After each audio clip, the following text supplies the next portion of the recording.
क्योंकि जब दादा का हाथ सर पे है फिर कोई दिक्कत ही नहीं है। जीतू यादव वहाँ जाते हैं, 4 नंबर में देख ही चुके हैं। जीतू यादव एक एक जो है वहाँ के दुकानदार का आईडी चेक करते हैं और उन्हें कहते हैं कि आप चुपचाप इसको बोरिया बेटसर समेटिए, आपका यहाँ कोई काम नहीं है। और मुझे लगता है हो सकता है एक आध दिन में आपको ये भी देखने को मिलेगा, जो रहीम के नाम से झूला लगा था वो श्री राम चलाने लग गएंगे, तो झूले को लेकर ये भी परिवर्तन हो सकता है। तो राजनीति है, कुछ भी हो सकता है। इस शहर की राजनीति में कुछ भी हो सकता है, आप कुछ नहीं कह सकते। जो सवेरे इधर है वो रात को उधर दिखे, या रात को उधर है वो सवेरे इधर दिख सकता है।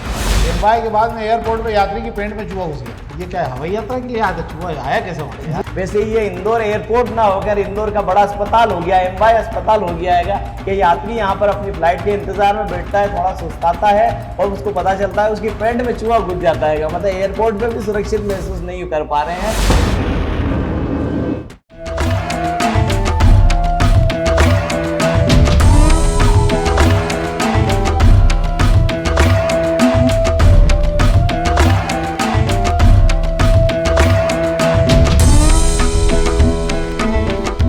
और आज एक सबसे अच्छी चीज़ ये थी कि दोनों लोग आज दौरे पे निकले थे, महापौर और कमिश्नर दोनों, और दोनों अलग अलग जगह थे। सबसे अच्छी बात ये की, तो एक बड़ा विचित्र था वो। घूमना भी चाहिए लोगों को, इनको वैसे भी घूमना चाहिए यार। नमस्कार, शाम के अखबारों की चर्चा चाय के साथ। आज खबरें हैं, आज विषय पर चर्चा भले ही ना हो पर खबरें आज खूब है। और हम आपको एक बड़ी खबर से ही परिचय कराएंगे आज आपको। राहुल गांधी ने जो अभियान चलाया था, वोट चोरी गद्दी चोर जो भी था, जो अभियान चलाया था, चुनाव आयोग उसको लेकर बहुत सतर्क हो गया। चुनाव आयोग ने माना कि ये गड़बड़ हुई है कहीं ना कहीं, और उसको लेकर उन्होंने नया ऐप जारी कर दिया। उस पर हम आखिरी में बात करेंगे। और अभी हम अग्निबाण खबरों से आज शुरू करें। शेखर जी शुरू करें अग्निबाण खबरों से। तो अग्निबाण खबरों में 2 खबरें हैं जिस पर हम बात करना चाहते हैं। एक तो ये खबर है कि विदेश जाने का क्रेज बढ़ गया है। हर महीने 5000 से ज़्यादा पासपोर्ट बन रहे हैं। इसमें बहुत सारे नए बच्चे जो एजुकेशन कर रहे हैं, आजकल एजुकेशन के साथ ही पासपोर्ट सब इसलिए बनवा लेते हैं कि तमाम दूसरे दस्तावेजों की बजाय ये दस्तावेज ज़्यादा एथेंटिसिटी रखता है। इसलिए लोग सोचते हैं कि भैया पासपोर्ट बनवा लो तो कहीं पे भी देना पड़ा तो पासपोर्ट ही देके अपना काम हो जाता है। उसमें आधार, आँख, वाँख, नाक, कान सब आ जाता है। पर फिर भी विदेश जाने का क्रेज शहर में बढ़ा है, क्योंकि तमाम ट्रेवल्स और तमाम लोग जो है अभियान चलाते हैं, शहर भर में उसको लेकर शुरुआत होती है। क्या शेखर जी? मतलब पासपोर्ट बनाने का अगर क्रेज बढ़ा है, आप बता रहे हैं, तो इससे हम ये मान के चल सकते हैं कि लोगों की शहर की जो लोगों की इनकम का जो जरिया है, मुझे लगता है वो भी बढ़ा हैगा। क्योंकि पासपोर्ट बनाने की वही सोचेगा जो कम से कम ये सोचता होगा कि एक ना एक बार तो विदेश का दौरा कर ही आए, तो मतलब इतनी क्षमता उसकी हो गई होगी जब भी वो पासपोर्ट के बारे में सोचता हैगा। अच्छी बात है कि 5000 लोग इंदौर में हर महीने पासपोर्ट बना रहेंगे। इस रफ्तार से अगर पासपोर्ट बनते रहे तो मुझे लगता है, पर ट्रम्प साहब जो हैं जिस तरीके से उनके देश में आने वालों पर इतना बड़ा वो लगा रहे हैं, टैरिफ लगा रहे हैं, जिनमें से टैरिफ शब्द इसलिए बोल रहा हूँ कि वो सीधे 88 लाख पे ले जाते हैं वीज़ा को सिर्फ। तो उसके बावजूद भी अगर बन रहे हैं पासपोर्ट तो बहुत अच्छी बात है। जाना भी चाहिए, हर देश का अनुभव लेना चाहिए और घूम के भी आना चाहिए। वहाँ जो बदलाव है वो मुझे लगता है सीख के आने के बाद यहाँ भी उस बदलाव की सोचना चाहिए। और दोनों चीज़ें हो रही है। आपको बता दूं मैं कि विदेश यात्रा देश से ज़्यादा सस्ती पड़ रही है। जो थाईलैंड वगैरह, इधर सिंगापुर वगैरह जाते हैं, वो केरल की यात्रा से भी कम पड़ता है। 2.5 घंटे की यात्रा होती है, तो अपना आराम से लोग सोचते हैं कि थोड़े पैसे ज़्यादा लगेंगे पर होकर आने में कोई बुराई नहीं है। पर अच्छी बात है, ये होना भी चाहिए। दूसरा एक खबर और है, एमवाई के बाद में एयरपोर्ट पर यात्री की पेंट में चूहा घुस गया। अब यात्री की पेंट में, एमवाई में तो छोड़ो, एमवाई में तो चूहे खैर खुले खाते में घूमते रहते हैं, पर यहाँ पे भी ये क्या है, हवाई यात्रा के लिए आया था चूहा, आया कैसे वहाँ पे? ये बड़ा सवाल यही आ गया है। जैसे वो एक सवाल उठता है कि काबुल से बच्चा जो हैगा और हवाई जहाज के पहिया जहाँ पर पैक होता हैगा उसके अंदर बैठ के हिंदुस्तान आ जाता हैगा। वैसे ही ये इंदौर एयरपोर्ट ना होकर इंदौर का बड़ा अस्पताल हो गया, एमवाई अस्पताल हो गया हैगा कि यात्री यहाँ पर अपनी फ्लाइट के इंतजार में बैठता है, थोड़ा सुस्ताता है और उसको पता चलता है उसकी पेंट में चूहा घुस जाता हैगा। मतलब एयरपोर्ट पे भी सुरक्षित महसूस नहीं कर पा रहे हैं कि चूहे माँ भी जो है नाक में दम करे हुए हैं। मुझे लगता है एमवाई में इतना बड़ा हादसा होने के बाद भी मुझे लगता है विभागों को अभी तक इस चीज की चिंता नहीं है कि वे उनके यहाँ पे सुधार कर ले। और एयरपोर्ट में इस तरह की बात सुन के हमें हंसी आती है। नहीं, पर एक और चीज बताओ शेखर जी, वहाँ के कॉलम भी सब मजबूत है, नहीं तो चूहा तो कल रानीपुरा जैसा रानीपुरा हादसा हो जाए। बिल्कुल सही कह रहे हैं आप, क्योंकि यहाँ चूहों के कुतरने से जो नींवें पोली हो जाती है और बिल्डिंगें दरबरा के नीचे गिर जाती है। मतलब बड़ा गंभीर मामला, चूहों का मामला ऐसा है कि तुरंत जो है एयरपोर्ट में भी दिखवा लेना चाहिए, नहीं तो किसी दिन कोई बिल्डिंग गिर पड़े चूहों के कारण बेकार दिक्कत। हम पत्रिका खबर की बात कर लेते हैं। पत्रिका खबर में एक अच्छी खबर है ये कि जो पूरा मामला हो गया कल रानीपुरा झंडा चौक के वहाँ जो बिल्डिंग गिर गई है उसको लेकर अब प्रशासन जाग गया, जैसा हमें ऐसा कहा जाता है। और मुझे लगता है कि साथ भास्कर के अमित मंडलोई ने लिखा भी था कि अब प्रशासन जागने वाला है, तो प्रशासन कल जाग गया और तमाम अवैध निर्माणों को लेकर एक जांच वाच शुरू की गई है। वहाँ पे जितना आसपास का इलाका उसको लेकर एक जांच शुरू की गई है और देखा जा रहा है कि कौन सी बिल्डिंग के कितनी परमिशन दी गई और कितनी खड़ी हो गई। क्या शेखर जी? बिल्कुल आप कह रहे हैं कि प्रशासन जाग चुका है। मैं तो सवाल ये करूंगा कि प्रशासन कितने दिन के लिए जागा हैगा? ये बिल्कुल तो सही है, थोड़े दिन जांच होगी। ये दौलतगंज के आसपास के वो इमारत जहाँ ढही है उसके आसपास के इलाके की जांच कर लेंगे, वो काफ़ी है मुझे ऐसा लगता है। पूरे शहर तक तो ये पहुँच नहीं पाएंगे। पूरे शहर की बात भी अफसर इसलिए नहीं करते हैं कि उन्हें पता है कि अभियान चला नहीं सकते हैं। बड़ा गणपति पे जो नो एंट्री में आए ट्रक से जो हादसा हुआ था, उसके बाद ट्रैफिक पुलिस जो है पील पड़ी थी ट्रक वालों पर या उन गाड़ी वालों पर जो शहर के अंदर दाखिल हो जाते थे। तो थोड़े दिन वो भी चल रहा है। अब ये नया आगे आएगा तो हादसे होते रहेंगे, अफसर जागते रहेंगे, थोड़े दिन के लिए मुहिम चलाते रहेंगे, पर सवाल वहीं रहेगा कि इसका नतीजा कब निकलेगा, इसका स्थायी समाधान कब होगा। सही बात है, इस प्रकार के मामलों में गंभीरता होना चाहिए और मुझे लगता है इसकी जांच भी हो जाना चाहिए। पर एक बात जरूर है, चूँकि इलाका मुस्लिम है इसलिए हो सकता है कि तोड़फोड़ थोड़ी ज़्यादा हो जाए वहाँ पे, क्योंकि अभियान जब चलेगा तो फिर तमाम जगहों की बिल्डिंगों को देखने का इलाका वहाँ प्रशासन शुरू कर देगा कि नंबर बढ़ाने के लिए सब अपने अपने अभियान चलाते हैं। हम प्रभात किरण खबर की बात कर लेते हैं। प्रभात किरण खबर में एक खबर है जिस पर मेरा ध्यान गया और इसलिए भी गया कि मुझे दुख भी हुआ इस खबर को पढ़ने के बाद में, कि 250 साल पुराना एक पेड़ काट दिया। जबकि दुनिया भर के देशों में जो भी 200 साल से पुराने झाड़ हो जाते हैं उन झाड़ों को चारों तरफ से घेर के उनकी सुरक्षा कर दी जाती है, उनका जो है सैंपल ले लिया जाता है ताकि जो है झाड़ को सुरक्षित रखा जाए। और मैं सोचता हूँ इंदौर में ये शायद एकमात्र झाड़ होगा जिसको काट दिया गया। 12 मत्था बगीचे में शिव हनुमान मंदिर के परिसर में लगा था झाड़ और पर्यावरण भी बहुत नाराज है इस मामले को लेकर और 250 साल से पुराना झाड़ इसको बताया जा रहा था, उसको काट दिया। जबकि होना ही चाहिए था कि उसको संरक्षित किया जाना चाहिए था, सुरक्षित किया जाना चाहिए था, ताकि जिन्हें भी शहर में 300 साल पुराना झाड़ देखना हो वो कम से कम देखे तो सही 300 साल पुराना झाड़ कैसा होता था। क्या शेखर जी? बिल्कुल आप सही कह रहे हैं। जिस पेड़ को काटा गया है वो पीपल का पेड़ है और जो पीपल के पेड़ की उम्र काफ़ी होती है और काफ़ी बड़े होते हैं। ये मंदिर के अंदर लगा हुआ पेड़ और हिंदू मान्यता में तो पीपल के पेड़ पर कुल्हाड़ी चलाई नहीं जाती। पीपल को हम पूछते हैं, हाँ उसको हम पूछते हैं। पेड़ को काट दिया गया। पेड़ को काटने को लेकर सबके अपने अपने जो है तर्क हैंगे, है ना। नगर निगम के अफसर कह रहे हैं कि बगैर मंजूरी के काटा गया है, हम उन पर जुर्माना करेंगे। अरे जुर्माना करने से क्या होगा, पेड़ तो कट चुका हैगा। और जो लोग मंदिर से जुड़े करता डरता वे कह रहे हैं कि उसमें दीमक लग गई थी। अरे पेड़ में दीमक लग गई, इंसान के शरीर में कहीं घाव लग जाता है तो हम मर्रम पट्टी करके इसको ठीक कर लेते हैं। वैसे पेड़ को भी दीमक से बचाया जा सकता था।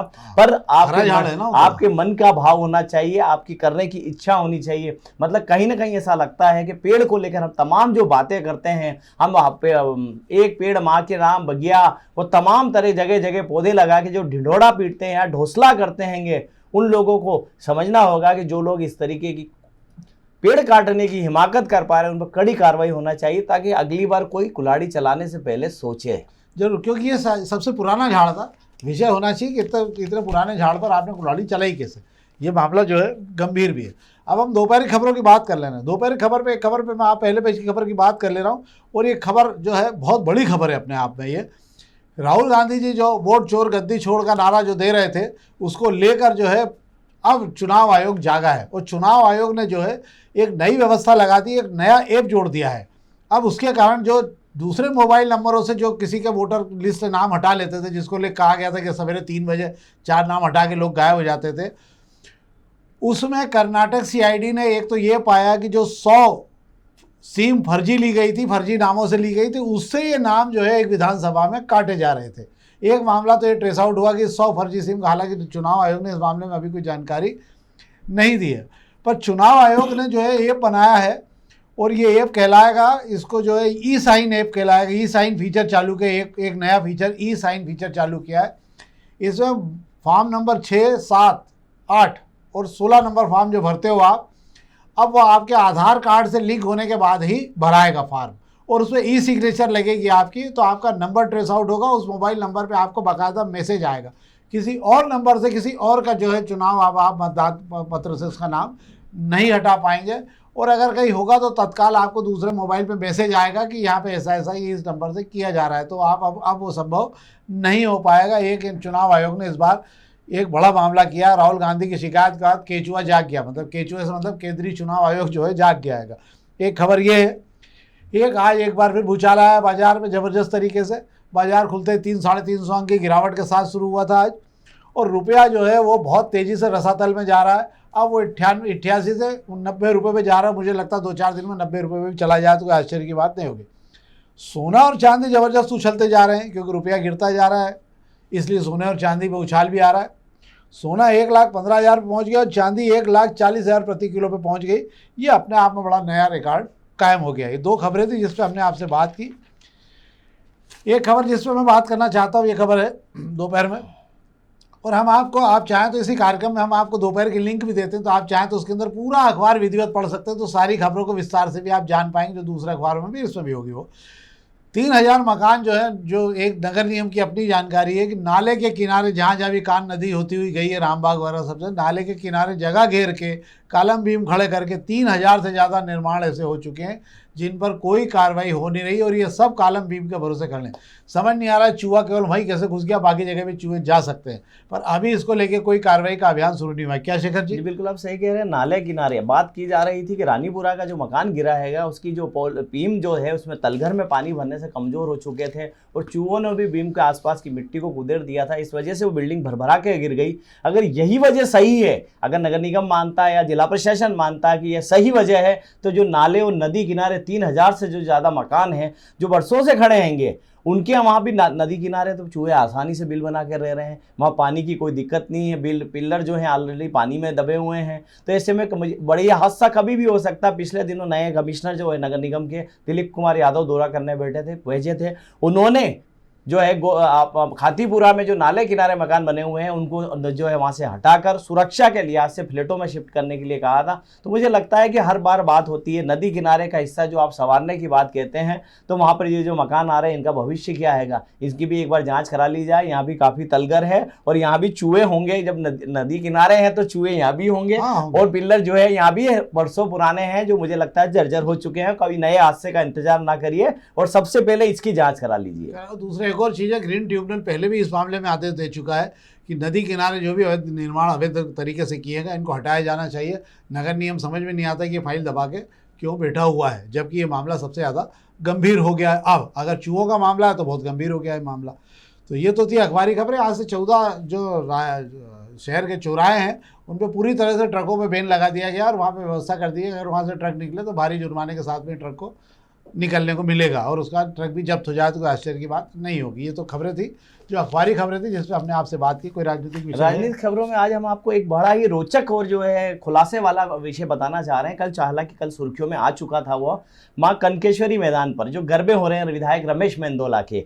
इस मैदान को लेकर पहले तो जो मैदान के जो असल मालिक है उन्होंने मेंदोला जी से तनातनी के चलते जो भी सोशल मीडिया पर लिखा और बाद में वे सरदम गच्छामी होकर उन्होंने अपनी बात को वापस ले भी ली थी। बात यहीं खत्म नहीं। मेंदोला जी के लिए ये नवरात्रि की शुरुआत मुझे लगता है कि काफ़ी संकटों वाली दिखाई दे रही है मुझे। शुरुआत में जमीन मालिक ने उंगली उठाई, वहाँ बात खत्म हुई। अब जो है कल एक नया विषय जो सामने आया था कि वहाँ जो मेला, उस ग्राउंड में जो मेला लगा हुआ है, उस मेले की परमिशन जो है रतलाम के किसी हिंदू व्यक्ति के नाम से ली गई और वहाँ जो झूले लगाए गए हैं वो मुस्लिम व्यक्ति ने अपने लोगों को लगाकर झूले का एक बड़ा साम्राज्य में खड़ा कर दिया। अब इस पर सियासत कैसे होती है आप समझिए। कहा जाता है राजू भदौरिया जो उस इलाके के पार्षद हैं, राजू भदौरिया ने परसों ही इसको लेकर सोशल मीडिया पर आवाज उठाई थी, चिमटी घोड़ी थी इसको कहते हैं हम, कि जो लोग सनातन की बात करते हैं, जो है नफरत की दुकान फैलाते हैं, जो हिंदू मुस्लिम करते हैं, वह लोग राहुल गांधी की मोहब्बत की दुकान को पसंद नहीं करते हैं। वही लोग जो हैं अपने स्वार्थ के लिए यहाँ पर जो है मेला जो है मुस्लिम लोगों से लगवाते हैं, तब इन्हें दिखाई नहीं देता। इसके पीछे क्या वजह है? हालांकि राजू भदौरिया ने जो कहा बहुत सारी चीजें कही, पर सवाल उनका 100 टका था कि आप एक तरफ तो जो है आप विरोध की बात करते हैं, मुस्लिमों को गरबों से दूर रखने की बात करते हैं, सनातन की बात करते हैं, तो फिर आपके गरबे में, उस हिंदूवादी विधायक के गरबे में जो सबसे ज्यादा वोटों से इस शहर में जीतता रहा है और बरसों से जीतता आ रहा है, वहां इनका क्या काम है? बात रमेश मेंदोला तक जाती है, खबर जो है सुर्खियों में आती है तो जीतू यादव मैदान में आते हैं। ये वही जीतू यादव है जिन्हें भारतीय जनता पार्टी ने पार्टी से बाहर कर रखा है, पर 2 नंबर वाले उन्हें नहीं मानते हैं कि वे पार्टी से बाहर है, क्योंकि रमेश मेंदोला के नंबर 1 और गुड लिस्ट के पहले आदमी जीतू यादव है। जीतू यादव को ये सुनहरा मौका दिया जाता है कि जाइए और जुलाई हटवा दीजिए। जीतू यादव वही अपने अंदाज में जाते हैं, क्योंकि जब दादा का हाथ सर पे है तो फिर कोई दिक्कत ही नहीं है। जीतू यादव वहां जाते हैं, 4 नंबर में देख ही चुके हैं। जीतू यादव एक जो है वहां के दुकानदार का आईडी चेक करते हैं और उन्हें कहते हैं कि आप चुपचाप इसको बोरिया बेटसर समेटिए, आपका यहाँ कोई काम नहीं है, आप यहाँ से चले जाइए। तो जीतू यादव ने इतना कह दिया, कांग्रेस ने अपनी सियासत कर दी, सवाल ये उठता है कि ये सब क्यों हो रहा है। ये सवाल इसलिए हो रहा है कि 4 नंबर से, जैसा आपने कहा कि आवाज उठती है 4 नंबर से कि शीतला माता बाजार के कपड़ा व्यापारियों को कहा जाता है कि अपने यहाँ जो मुस्लिम लड़कों को आप काम पे ना रखें। फिर खजराना से आवाज आती है रुबीना इकबाल खान की वह कहती है कि हमारी कौम के लड़कों को गरबों में जाने की क्या जरूरत है, जब वो लोग मना करते हैं तो आप क्यों जा रहे हैं, आपके हिंदू दोस्त भी ले जाएं तो मत जाइए। अच्छी सलाह देती है, वे नहीं चाहती है कि किसी तरह का द्वेष बने या किसी के त्यौहार में खलल पड़े। फिर बात आ जाती है 2 नंबर पहुंच जाते हैं, मतलब हम 4 से 5 होते हुए हम 2 नंबर पर आ जाते हैं और 2 नंबर में भी वही बवाल मचता है। और आखिर ये होता है यहाँ हालांकि मुद्दे को कांग्रेस उठाती है और इसका पटाक्षेप जो है भाजपा करती है। मतलब भाजपा, मतलब अभी पक्का भाजपा में इसलिए नहीं कहूंगा कि जीतू यादव करते हैं, जीतू यादव अधिक तक पार्टी में आए नहीं है, पर रमेश मेंदोला के लिए वे भाजपा में ही है।